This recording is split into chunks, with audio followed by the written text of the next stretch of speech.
This just happened, and it could push an already dangerous conflict even closer to the edge. On Easter Sunday, President Donald Trump triggered a political firestorm after posting an expletive-filled threat aimed at Iran, warning that if the Strait of Hormuz is not reopened, Tuesday will be, in his words, power plant day and bridge day in Iran. It was the kind of message that instantly exploded across television, social media, and world capitals, because it was not just angry. It was specific, public, and tied to a live military crisis. Here's what we know so far. In that Truth Social post, Trump said, Tuesday will be power plant day and bridge day, all wrapped up in one in Iran. There will be nothing like it. He then demanded that Iran reopen the Strait of Hormuz, using profanity and warning that the country would be living in hell. He ended the post with the phrase, "Praise be to Allah." Later in the day, he followed up with an even more precise message. Tuesday, 8 p.m. Eastern Time, appearing to lock in a deadline that the White House itself did not immediately clarify. But the controversy did not stop there. After posting that message, Trump spoke to multiple media outlets and kept the pressure on. Reuters reported that he told Fox News a deal with Iran could happen as soon as Monday, but if it did not, he was considering taking Iran's oil. ABC News then reported that Trump told correspondent Rachel Scott the conflict should be over in days, not weeks, and if Iran did not make a deal, we're blowing up the whole country. When asked whether anything was off limits, Trump said very little was off limits. For critics, that language sounded less like negotiation, and more like open-ended escalation. Let me explain why this hit so hard. This is not happening in a vacuum. According to ABC News, Trump announced major combat operations against Iran on February 28th, and the war has now dragged on for more than a month. Since then, Iran has effectively closed or severely disrupted the Strait of Hormuz, one of the world's most critical shipping lanes. The BBC notes that roughly a fifth of the world's oil and gas normally passes through that narrow waterway. So when Trump threatens Iran over Hormuz, he is not just talking about a regional dispute. He is talking about a choke point that can move global energy prices, rattle markets, and raise fears of inflation from Washington to Europe to Asia. Now, this is important. That Sunday's post was also the latest in a series of shifting Trump deadlines. The BBC reports that on March 21st, Trump first threatened to obliterate Iran's power plants if Hormuz was not fully reopened within 48 hours. 2 days later, he pushed that back by 5 days while claiming talks were productive. Then, as that deadline approached, he extended it by another 10 days to April 6th. And now, after this Easter outburst, the deadline appears to have moved again to Tuesday evening. Iran, meanwhile, has repeatedly denied the idea that it is simply bending to Trump's timeline, and Iranian officials have said reopening the strait would be tied to compensation for war damages under a new transit fee framework. There was another major reason Trump's emotions seemed so heightened this weekend. His Easter message came just after a tense U.S. rescue mission inside Iran. Reuters and ABC both reported that a U.S. F-15E was shot down on Friday. And while one pilot was recovered earlier, the second crew member was rescued after an intense 48-hour operation in hostile territory. Trump called it an Easter miracle and said the rescued officer was seriously wounded. ABC also reported that 2 C-130 aircraft were lost during that mission. So when Trump went online Sunday morning, he was speaking in the shadow of a rescue operation that had already underscored how risky and costly this war has become. And the battlefield itself is still moving. NPR reported on Monday that U.S. and Israeli jets struck Iran's petrochemical industry, steel plants, and other infrastructure, while Iran launched retaliatory missiles and drones into Israel and across the Persian Gulf.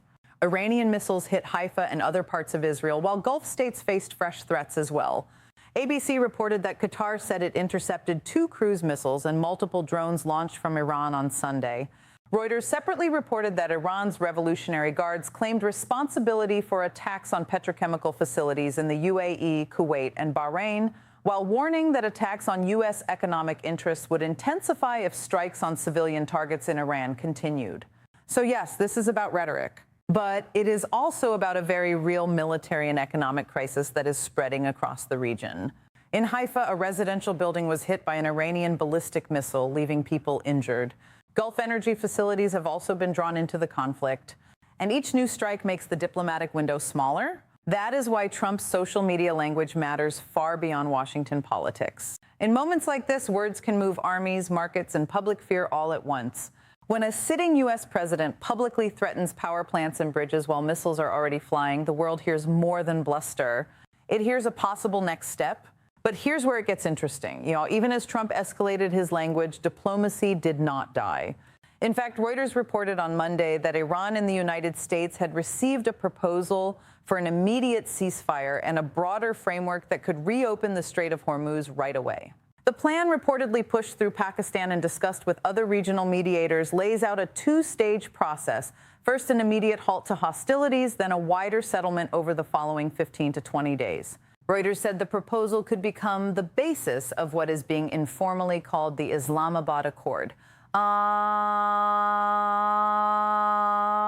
means even now there is still a narrow off-ramp if both sides take it. Still, there is deep uncertainty over whether that path can hold. Reuters reported that there was no immediate official response from either Washington or Tehran to the ceasefire framework, and Pakistani sources said Iran had not yet committed. NPR also reported that envoys from Egypt, Pakistan, and Turkey were involved in pushing a 45-day ceasefire concept linked to reopening Hormuz. So right now, the situation is split between two very different tracks. One track leads toward a negotiated pause, and the other leads toward Trump's Tuesday deadline. And that is what makes this moment so dangerous. We are watching diplomacy and escalation race each other in real time. Public reaction inside the United States has been fierce. Some of the sharpest criticism came not just from Democrats, but from figures who were once close to Trump politically. Reuters reported that Senator Tim Kaine called Trump's rhetoric embarrassing and juvenile, warning that it puts U.S. service members at greater risk. The Guardian reported that Senate Minority Leader Chuck Schumer described Trump's post as the rant of an unhinged madman, while Bernie Sanders called it dangerous and mentally unbalanced. Marjorie Taylor Greene, once one of Trump's loudest defenders, also broke with him, saying people in his administration should beg forgiveness from God and intervene in what she called the president's madness. So there was also backlash over Trump's use of religious language. Reuters reported that the Council on American Islamic Relations criticized his closing phrase, saying the casual use of praise be to Allah in the context of violent threats reflected a disturbing willingness to weaponize religious language while denigrating Islam and its followers. That reaction matters because Trump's message was not only harsh, it was framed in a way that drew religious and cultural attention at the same time. In a global conflict, that kind of phrasing can travel far beyond the original audience and fuel outrage on multiple fronts. At the same time, Trump does have defenders who argue that this is deliberate pressure, not chaos. Reuters reported that House Intelligence Chairman Rick Crawford said, "I wouldn't toy with him if I were the Iranians," adding that Trump has backbone and would not be dissuaded. That is the argument from Trump's supporters. It's the president is using shock, unpredictability, and the threat of overwhelming force to scare Iran into reopening the strait and coming to terms. In that view, the profanity is ugly, but the goal is simple: make the cost of defiance feel unbearable. But critics say that theory breaks down when deadlines keep moving and messages keep changing. 1 hour, Trump is saying a deal could happen tomorrow. The next, he is saying the whole country could be destroyed. One post threatens bridges and power plants. Another hints at oil seizures. Another talks about a deadline down to the exact hour. For allies, adversaries, and ordinary Americans trying to understand U.S. policy, that creates confusion instead of clarity. And in a war zone, confusion can be deadly. If Iran believes the threats are real, it may harden its position. If it believes they are bluff, it may call the bluff. Neither outcome is especially comforting. Why does this matter to the average viewer who may be thousands of miles away from the Middle East? Because the Strait of Hormuz is not some distant abstract line on a map. It is a vital artery for the global economy. Reuters reported that the average U.S. gasoline price had risen to $4.11 a gallon on Sunday, up from below $3 before the strikes on Iran began. And that is just one sign of the fallout. When energy shipping is disrupted, the effects spread quickly. Fuel, food, transport, manufacturing, inflation, and market confidence all start to move. If the conflict widens further, the economic pain will not stay local. Reuters, there is also a major strategic risk here. NPR reported that an advisor to Iran's newly appointed supreme leader warned that Iran may target another key maritime choke point, the Bab al-Mandeb Strait. If that happens, this stops being a crisis centered on one shipping lane and becomes a much broader threat to trade routes across the region. That is what military planners, energy analysts, and world leaders are watching right now. Not just the next Trump post, but the possibility that one expanding war could disrupt two major corridors of global commerce at the same time. And then there is the question of law and legitimacy. Reuters noted that some international law experts have already raised alarms over threats to target desalination plants and civilian infrastructure. Critics argue that when a U.S. president publicly threatens bridges, power plants, and broad devastation, he is inviting scrutiny over whether those statements signal intent to strike civilian systems that millions depend on. Supporters say Iran started the economic disruption by blocking Hormuz. Opponents say that does not justify threats against infrastructure that could devastate civilians. However you see it, this is no longer just a military debate. It is a moral one and a legal one.